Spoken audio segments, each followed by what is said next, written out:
Sebelumnya saya pernah mengulas buku Islam sebagai Ilmu karya Kunto Wijoyo. Sebagian tulisan di buku itu berasal dari buku ini, Paradigma Islam, Interpretasi untuk Aksi.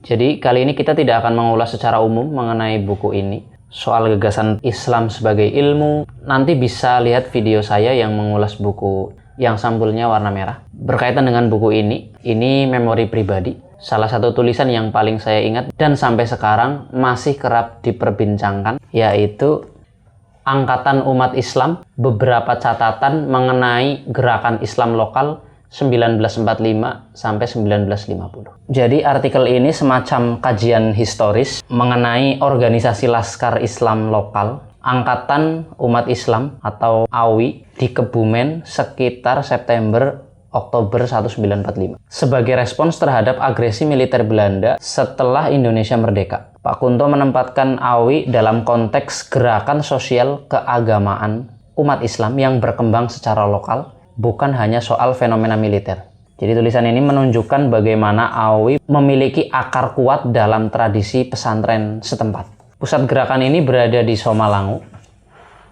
tempat para ulama, para santri berkumpul melatih diri untuk mempertahankan kemerdekaan, mempertahankan wilayah dari serangan Belanda.